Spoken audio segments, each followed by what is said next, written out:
Hoje a gente vai falar sobre um assunto muito interessante, que é sobre como o exercício físico pode ajudar a pessoas que sofrem de depressão ou transtornos de ansiedade.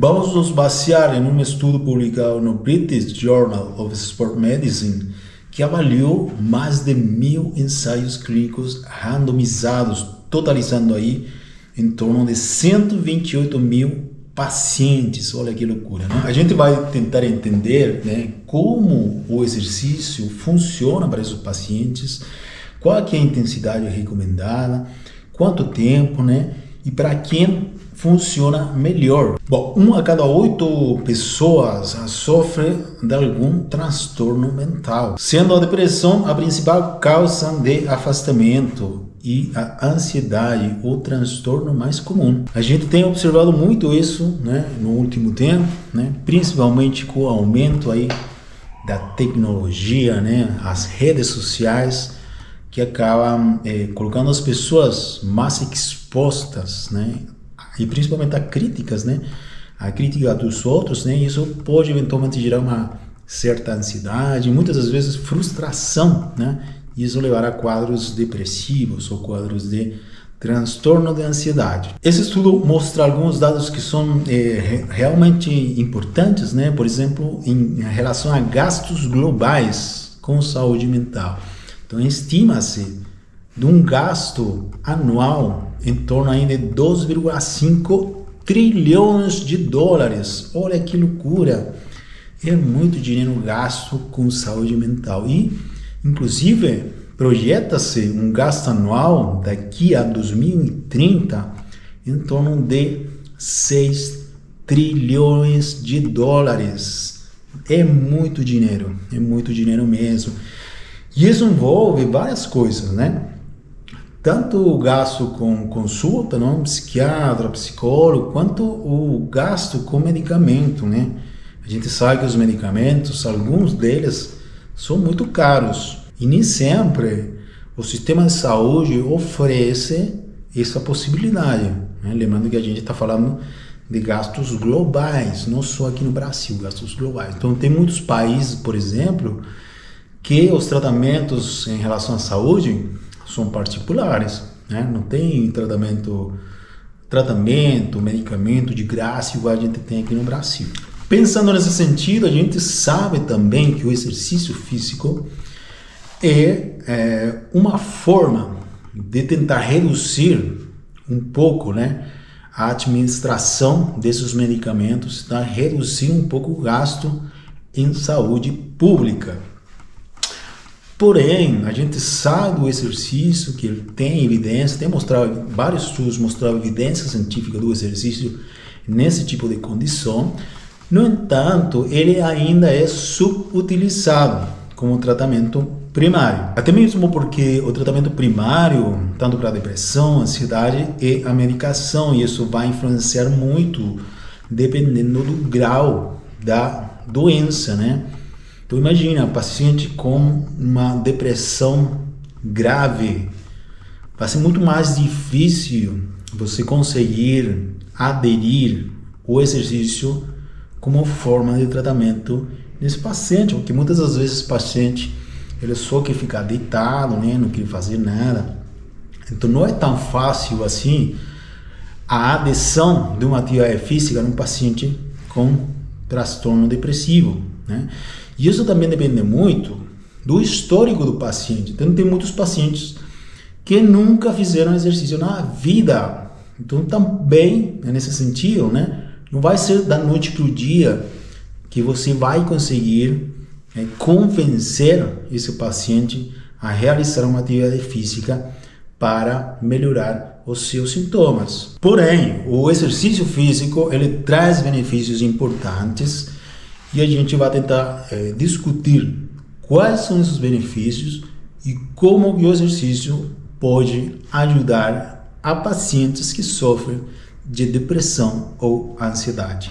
Bom, então a gente vai falar 4 pontos que são importantes em relação aos efeitos do exercício em pacientes com depressão ou ansiedade. Ponto número 1, a liberação de neurotransmissores. Eu coloquei os 4 pontos aqui, e não sei se vai conseguir observar, né? Tem um pouco de reflexo. O primeiro ponto, liberação de neurotransmissores. O que é isso? Neurotransmissores são substâncias bioquímicas, né, que transmitem sinais, ou seja, permitem a comunicação entre os neurônios. E esses neurotransmissores regulam algumas funções metabólicas, como por exemplo, sono, motivação, humor, né? Algumas respostas, por exemplo, ao estresse. Agora, durante o exercício, o que acontece é um aumento da liberação desses neurotransmissores, como por exemplo, serotonina, dopamina, noradrenalina. E esses neurotransmissores, como por exemplo dopamina, serotonina, estão ligados diretamente a algumas sensações, como por exemplo de bem-estar, sensações de prazer, motivação. E curiosamente, esses neurotransmissores, né, que a gente aumenta durante a execução dos exercícios, né, durante as atividades físicas, são os mesmos alvos que os medicamentos. Tem um medicamento, por exemplo, que é muito utilizado em pacientes com transtorno de ansiedade e até mesmo com pacientes com depressão, né? Que são os inibidores da recaptação de serotonina. O que esse medicamento faz? Assim, em termos bem gerais, é justamente permitir uma maior liberação da serotonina no espaço extracelular. Qual que é o resultado? Melhora do humor, redução dos sintomas depressivos ou ansiedade. Um segundo evento importante durante esses benefícios do exercício é, por exemplo, o aumento da BDNF. Isso é uma sigla em inglês, tá? Mas significa fator neutrófico derivado do cérebro. E o que é a BDNF? É uma proteína essencial para a plasticidade cerebral, ou seja, a capacidade do cérebro de gerar novas conexões, né, e se adaptar, dependendo aí do ambiente. Agora, o que acontece durante o exercício? Aumenta a produção dessa proteína, principalmente no hipocampo. Tá? Vou deixar uma foto aqui para você saber onde que se localiza essa região do hipocampo no cérebro, que é uma região fundamental para a regulação do humor e da memória, por exemplo. Bom, qual que seria o efeito disso, de aumento do BDNF em relação aos sintomas, né, do paciente com depressão, né? Então, esse aumento favorece o crescimento de novos neurônios, né, e a reparação de redes neurais danificadas, que tem se mostrado que é muito comum principalmente em pacientes com depressão. Qual que é o resultado disso? Melhora da cognição, no controle emocional e também na resposta ao estresse. Terceira vantagem do exercício em relação aos sintomas em pacientes com depressão e ansiedade: existe uma redução da inflamação sistêmica. O que seria isso, né? Muitas doenças mentais, né, especialmente a depressão, por exemplo, estão associadas a um estado crônico, inflamatório crônico. Você sabia disso? E esse estado inflamatório crônico de baixo grau, ou seja, níveis elevados de citocinas inflamatórias no sangue, é muito comum em pacientes com quadros depressivos. Agora, durante o exercício, o que acontece é que existe uma redução de citocinas inflamatórias e aumento de substâncias anti-inflamatórias. Qual que é o resultado disso? O ambiente bioquímico do cérebro se torna menos propício à disfunção e mais receptivo ao equilíbrio emocional. Olha que interessante. Quarto benefício do exercício, nós temos uma regulação do eixo HPA.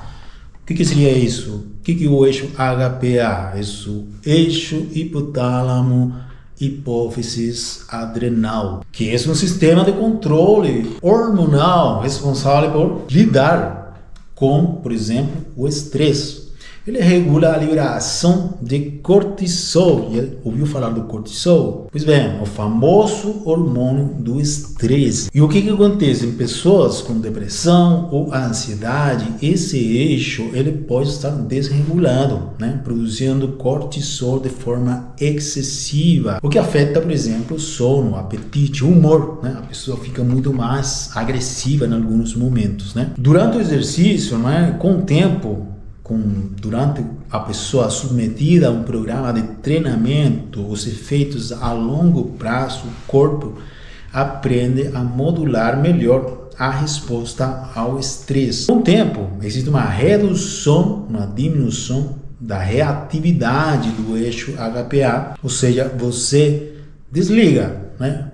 Basicamente isso, mais rápido após um estressor. Fica nervoso o tempo inteiro, né? Então, isso é uma resposta muito interessante do exercício, né? Mas é uma resposta mais a longo prazo, né? A pessoa precisa estar submetida a um programa de treinamento para obter esses benefícios do exercício. Qual que é o resultado? No final das contas, maior resiliência ao estresse do dia a dia, né? E redução da hiperatividade ansiosa.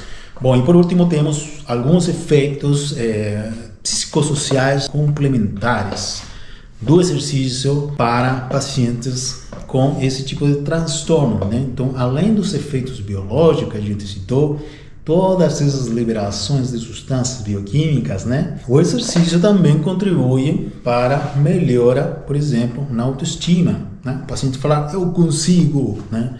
Eu consigo correr, por exemplo, 5 quilômetros, eu consigo fazer uma meia maratona, uma maratona. Então isso melhora muito a autoestima, né, do paciente. Então imagina, paciente com depressão, né, que a autoestima está muito baixa. O exercício pode ser um estímulo muito importante para virar a chave e essas pessoas começaram a ter uma perspectiva diferente, né, uma perspectiva mais positiva. Isso é muito bom. Bom, então o que a gente poderia recomendar, né, em relação à prescrição do exercício? O que esses autores falam, né, nesse estudo, né? Por exemplo, intensidade do exercício, né? Alta intensidade mostrou maior benefício para a depressão, né? E baixa intensidade ainda é eficaz, porém menos. O que significa isso? Quanto maior a intensidade do exercício, né, falando especificamente da depressão, eu terei melhores benefícios para controlar os sintomas desse transtorno, né? Beleza, porém, existe uma ressalva aí, né? Que eu tenho que pensar na individualidade do paciente. Primeiro, o histórico do paciente. Ele já faz atividade, ou já fazia atividade física, né? Ou talvez uma pessoa que nunca fez atividade física na vida, né? Eu não posso chegar com alta intensidade de cara, né? Seria muito agressivo. Qual que é o grau do transtorno do paciente? Ele está com um grau alto de depressão, né? Provavelmente vai ser muito mais difícil aderir esse tipo de paciente para uma atividade física, ainda mais uma atividade física de alta intensidade. Então eu tenho que ver todas essas questões também, tá? Qual que seria a duração do exercício? Qual que é a duração recomendável? Curta duração, né? Nesse estudo fala menor a 12 semanas, né? E longa duração maior a 24 semanas. E olha que teve um efeito bem interessante. Curta duração teve maior impacto do que treinamentos de longa duração. E isso pode estar associado à queda na adesão ao tratamento. Quando a gente fala de efeitos em termos fisiológicos do treinamento, referente, por exemplo, à força, flexibilidade, se você quiser ganhar flexibilidade, agilidade, todas as questões relacionadas ao treinamento, eu preciso de mais tempo, né? Treinamentos de curto prazo geralmente não tem um efeito muito legal. Mas aqui é o contrário. Quando a gente está falando de efeitos relacionados à redução dos sintomas de depressão, ansiedade, parece que o treinamento de curto prazo teve um efeito maior. Isso justamente se dá por uma questão de adesão ao tratamento, né? E por que isso é importante? Assim como eu comentei anteriormente. Porque pode ser, cara, quando você faz exercício, você precisa de uma certa disposição para isso, né? Ainda mais se a pessoa nunca fez atividade na vida. Ainda mais se a pessoa está com um quadro grave, um quadro importante de depressão. Então, imagina, como que você motiva esse paciente, né? Então, fazer atividade física precisa da participação do indivíduo. E isso reflete muito na questão emocional que ele possa estar sentindo naquele momento, né? Então, quando a gente fala nos efeitos do exercício em termos de redução dos sintomas, de acordo com esse estudo, né, menor tempo teve um impacto muito mais legal que quando o paciente ficou por muito tempo fazendo atividade, certo? E a frequência, qual que é a frequência ideal? Bom, de acordo com os dados desse estudo, 4 a 5 vezes por semana seria mais ou menos o ideal do tratamento, né, para indivíduos nessa condição, e no mínimo 150 minutos por semana, né? Que é até mais ou menos o que recomenda a Organização Mundial da Saúde, né? 150 minutos por semana de atividade. Então você pode dividir isso, por exemplo, em 3 sessões de 50 minutos, né? 3 vezes por semana de 50 minutos. Então mais ou menos por aí seria o recomendado, né, para fazer atividade física e você obter algum tipo de benefício positivo. Então a gente pode, de uma certa forma, né, dizer que o exercício ele é tão eficaz quanto a medicação e a psicoterapia para a depressão leve a moderada. E uma das principais dificuldades de você conseguir colocar o exercício como tratamento primário vai ser justamente a adesão dos pacientes para esse tipo de tratamento, né? Medicamento é muito mais fácil, né? Só pegar o comprimido, beber uma água e pronto. Por exercício, a gente falou que o paciente precisa de uma disposição, precisa da sua participação para realizar a atividade. Muitas vezes acaba sendo um pouco difícil, mas não é impossível, né?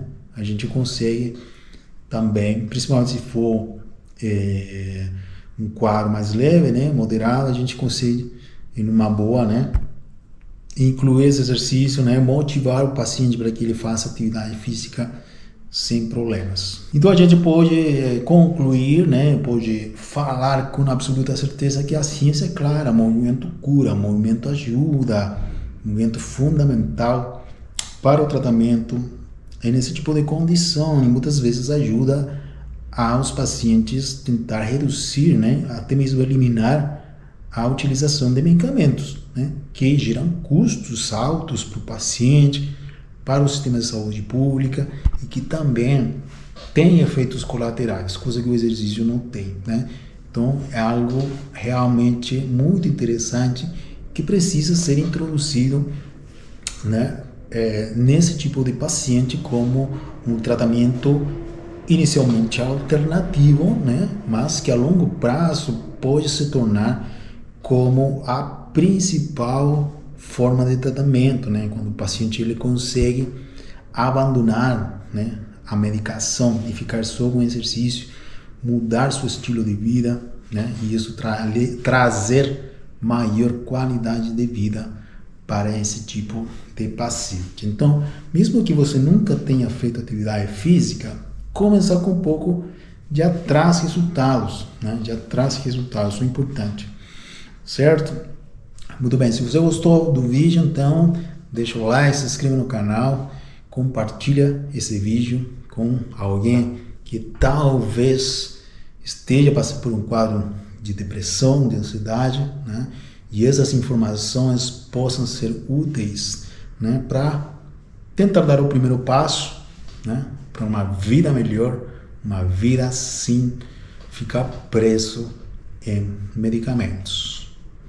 Certo? Seria isso. Tchau.